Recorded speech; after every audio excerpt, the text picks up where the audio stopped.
Hello children, how are you all?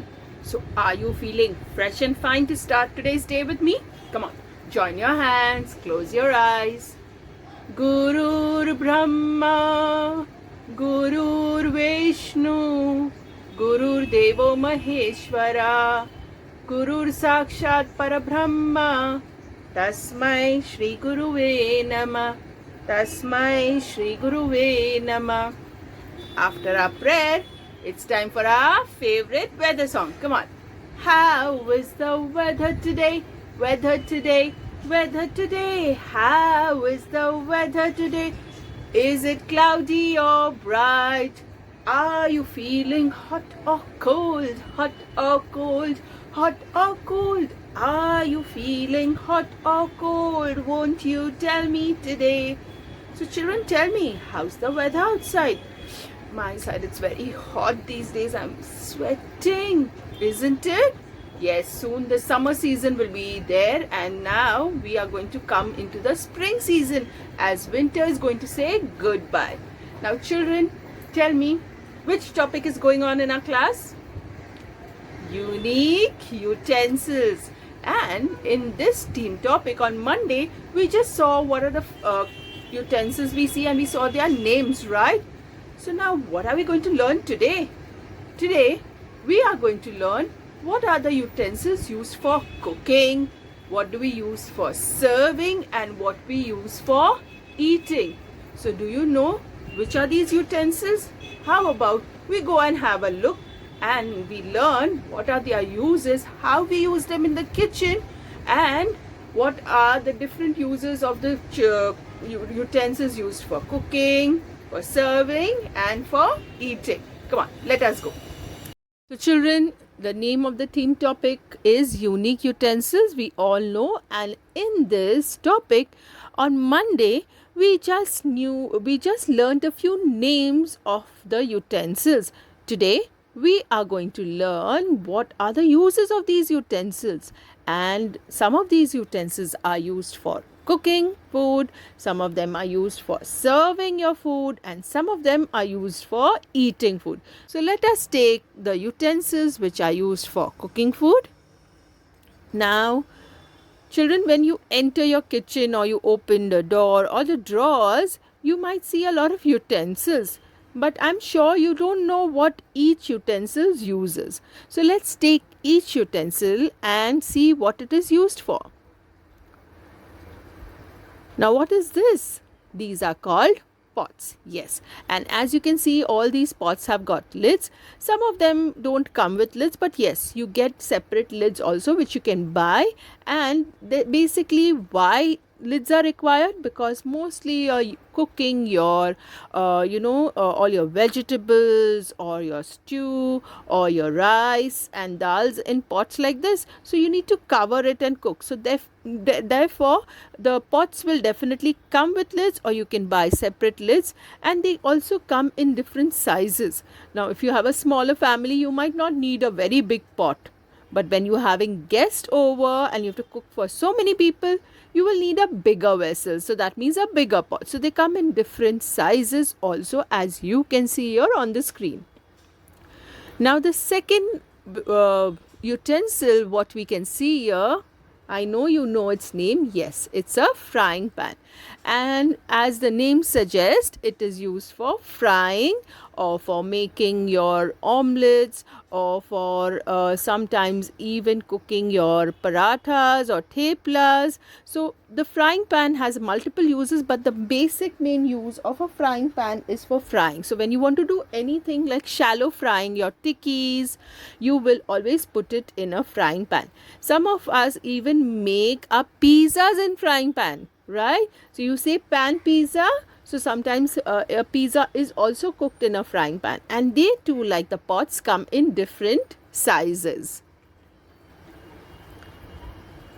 Now, can you guess which utensil this is? Yes, it's you call it a kadai or a wok. Basically, it is used for doing your deep frying or for your stir fry vegetables, or when you make Chinese, you generally need a wok or a kadai in which you can mix all the things nicely, as it has a small base and at the top it is broad, so it's very good for cooking food. And specifically if you want to do your deep frying, you always need a kadai or a wok for it. Now, I'm sure you can identify this utensil. Yes, it's a tawa. Now, every day in your house, this is used because when mama makes your chapatis or your rotis or your parathas or your theplas, you have to cook them on a tawa. And also, a tawa is used for making dosas, right? Or for your making your chilas, your besan chilas, you make them on a tawa like this. So this is what a tawa looks like, and these are some of the uses of it.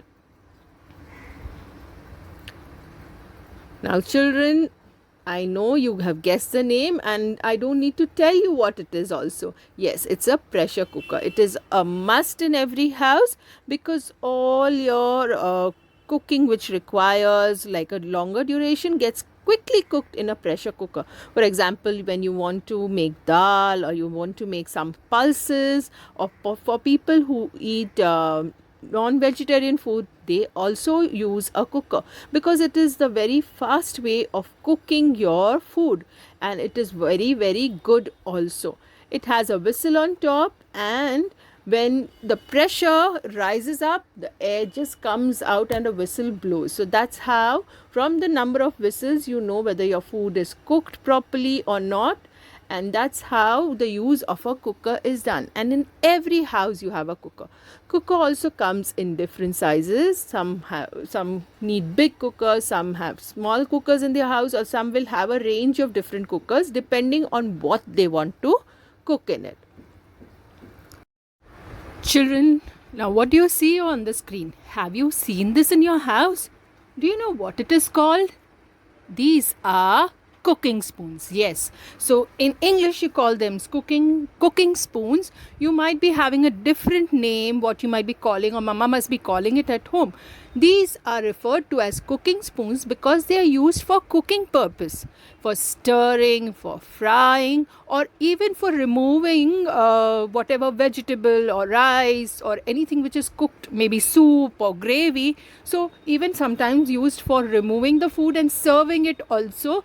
But these are broadly referred to as cooking spoons. In the cooking spoons, you can see the slotted spoon also, the spatula also, and also the ladle. So one term for defining all this is it is cooking spoons. And you can see that sometimes cooking spoons are even made of wood, especially for your non-stick vessels. People generally prefer this as it does not it does not damage your non-sticks. So you use this special kind of wooden cooking spoons for your non-stick vessels. But nowadays you get them in different varieties, sometimes even in silicone also. But now you know that these are called as cooking spoons. So you see here on the screen all the different kinds of cooking spoons, and I'm sure you might have seen them in your house too. Now I'm sure you know the name of this utensil. Yes, it's called the rolling board and the rolling pin. Yes, it is referred to as a utensil because it's a very useful one. We use it every day to make our chapatis, rotis, parathas, theplas. Mama must be rolling out rotis on the rolling board with a rolling pin. And children, if you too get an opportunity, it's a very good thing to make your very own small chapati. If mama allows you, you can take a small portion of the dough and try and roll out. It's real fun to do the rolling of the chapati. So this is a rolling board and a rolling pin. Can you guess what this is? I'm sure some of you might have guessed it. Yes, it's a chopping board. And all your chopping happens on it. Like before you cook any vegetable, you can't put the whole vegetable inside. You need to cut it to pieces, or you need to slice the onion or dice it. So you can't just do it on the floor or on your kitchen table. you use a chopping board, and you can nicely chop the things on it, and then with the chopping board you can lift the chopping board and put it in your pot or your vessel. So for chopping, definitely you will need knives, right? So these are the different sizes of knives. They are called as chopping knives, and they also come in different blade size. So depending on what you want to chop, from thick blade to thin blade, and from small to big. And also with the chopping knife you will find scissors. They are called as kitchen scissors, and they are used for sometimes for cutting the vegetables, or for even if you have a kitchen garden, to pluck the herbs, you can just do it with the help of these scissors. Now children, I'm sure you have seen this in your house, and you might have seen mama using it also, right? Do you know what is the name? You might be calling it chimta in your house, but in English it is called the pot holder. What is it called? Pot holder. As the name suggests, it is used for holding the pot, because when it is on the stove or on the gas, it's hot, so you cannot just lift it with your hand. So you need a pot holder to remove the vessel from the gas or from the stove and put it down. So this is called a pot holder. Now, can you guess what this is? I'm sure you all love to eat idli, and the idli is made in this vessel, also referred to as a steamer. Sometimes you can use it for steaming your dhoklas, or your when you make your rolls or something which needs to, or your dumplings needs to be steamed. You can put this in the steamer and steam it nicely. So this is a steamer, also called as an idli steamer, or you can use it for other vegetable steaming also. You can use this. Now this is a masher. As you can understand from the name, it is used for mashing vegetables or potatoes when you want to crush it.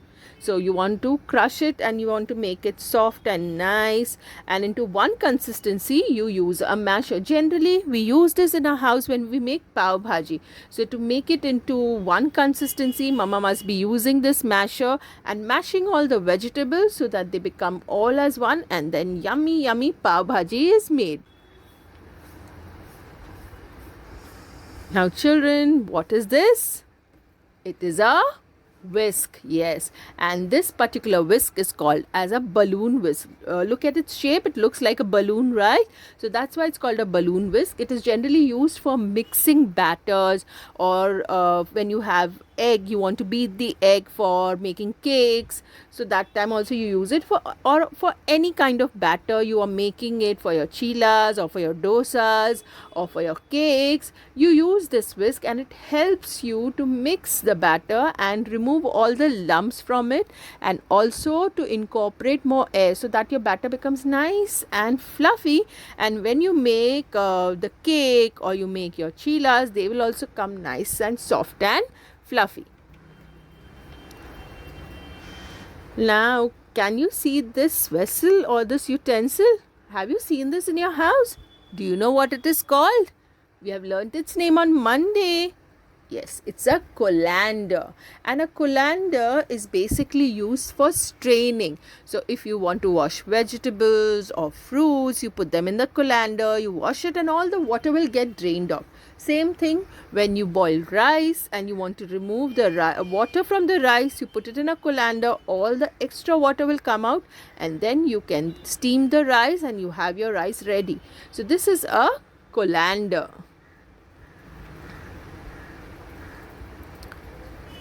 Now children, this is a grater, and you use it for grating your vegetables or for grating cheese. Okay, and when you want to make raita also, you want to grate it, you can't always chop it very fine. So with a grater you can get one kind of consistency, and very fine also grating can be done, as a grater has many sides. Sometimes if you want to make chips also, some graters have the special slicer kind of a thing, so you can make your potato chips also in a grater. Now, children, these are tongs and they are all also referred to as chimta and used for basically for frying or for even for lifting something. Sometimes some people use, for bhaga, they use coal. So, for lifting a coal which is very red and hot, you can't lift it just like that. So, you use this tong or chimta as you call it, or for frying your papads. So you use a tong and it's very easy to pick the papad and fry it nicely in the oil. Now this is mortar and pestle, basically used for grinding. So when you want to grind or you want to make it into fine powder, you put it inside this and it's really very heavy. Because of that, it crushes whatever you put inside it. If you want a dry ingredient is there, it will make it into a powder form. And if something like garlic or chilies and you might be having other things also, if you just pound with it, it will get crushed and it will become like a paste form. So this is mortar and pestle. Now children, those were the utensils. Now let's go to the dining table and see what we have over here. So when you go onto your dining table, what do you see? Yes, you see utensils and you see many utensils, and today now we are going to learn about utensils which are used for serving and for eating food. So there are separate utensils which we use for serving our food and separate ones for eating our food. So first let's see what are the utensils we use for serving food. Now you might have seen these kind of utensils. They are called casseroles. These casseroles are basically used for serving your food and putting it on the table, right? And some of these casseroles also come with lids so that you can cover the food and keep so that it remains warm and doesn't get cold. So these are called casseroles or casserole pots. Now here you can see these are the stainless steel ones and they are serving bowls. You can put your chapatis or rice, and they also come with lids, and you can put this thing directly onto the table, and whoever is eating can take the serving whatever they want, if they want the chapati or they want rice. And generally they come with glass lids so you can see what is inside. Now children, these are serving spoons. They are different from the normal spoons. They are little big and they are for different uses. Like the middle one is for serving rice. The one to your right is for serving your dal or your raita, and the one towards the left can be used for serving bigger things, like maybe there's a gravy and there are pieces of paneer or vegetables. So for serving that, you use these kind of servings. So each serving spoon has a different utility depending on what it is used for. The serving spoon shape will also differ a bit. Now those were the serving vessels. Now let's go to the vessels or the utensils we used for eating. What can you see here on your screen? Yes, I know you can identify it because many of you are eating from this kind of vessel. It's called a thali, and it is more like a bigger plate with small bowls in it, and there would be glass also with it and a spoon. And generally from a thali, how do you eat from a thali? Yes, you eat with your hands. So you don't need any other thing to eat your food. You use your hands to eat your food, and if there is rice or something, you can use the spoon, or if there is a sweet dish or a dessert, you can use a spoon at that time, or for dal or any liquid thing. That time, for that reason, there is one spoon kept in a thali. So this is a thali, and it also comes with two glasses, one for the chas, one for the water. And can you see the bowls? There will be one for the vegetable, one for the dal, and there's more like a plate kind of a thing where you might be having some dry vegetable. You can keep it in that. So this is what a thali looks like, and I'm sure you all have seen and eaten from a thali. Now children, what can you see here? Yes, these are plates and bowls. So when some people eat on dining tables, they don't eat in a thali, but they eat in plates and bowls like this. So these are also used for eating, and they also come in different size. There's a different plate for eating your main dish. There might be a small plate for keeping your chapati. There are different sizes of bowls too, depending on what is being served. Maybe for a soup there is a bigger bowl, but for your vegetable or your dal there is a smaller bowl. So this is plates and bowls. And how will you eat from plates and bowls? You can't eat without fork, spoon, and knife. Yes. So you need a spoon, knife, and fork when you're eating from plates and bowls. So these were all the utensils. Today we have learned about them. So the utensils which are used for cooking, the utensils which are used for serving, and the utensils which are used for eating. So now children, you know that there are different utensils for cooking food, different for serving food, and now you know their names also. The English name, maybe you know them by your mother tongue or the names used in your house, but now you know how to call them in their English names also. And also what are they used? You might know that this is this utensil, but what it is actually used in the kitchen, you would not know. But now my babies have become very smart and now they know it all.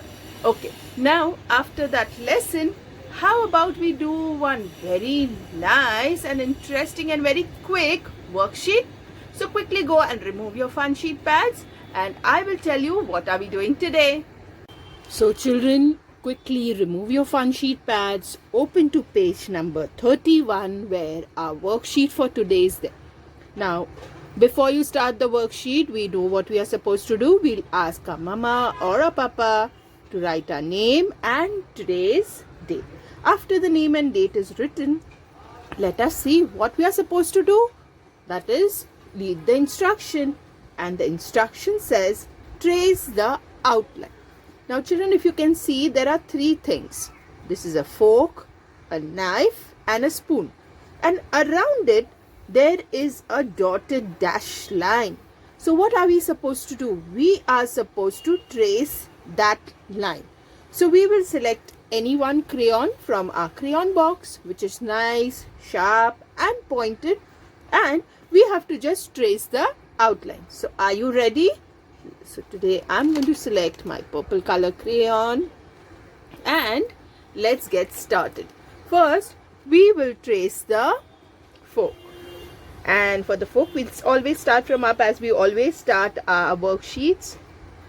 Trace the sleeping line, then nicely come down in the standing line, slantly down, go straight down, then curve it in, then go straight up, then go slanting out, then go straight up, and that's it. Can you see? I have traced the outline around the fork. Now it's time for us to trace the outline around the knife.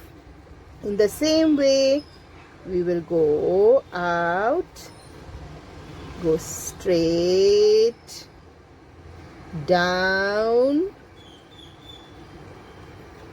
then turn it in the small curve, then go straight up, then go slant, then go little slant, and finished. Can you see? Right? So if your crayon is nice and sharp and pointed, you can trace it nicely and beautifully. Now let's finish the spoon too. Same way.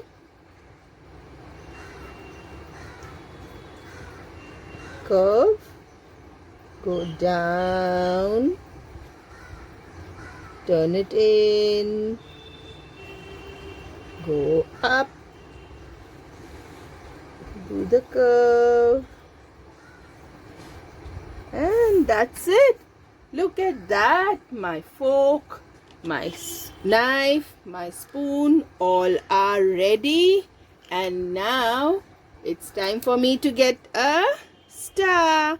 Not any star, a shiny star, as I have done my worksheet nicely. So wasn't that easy peasy worksheet?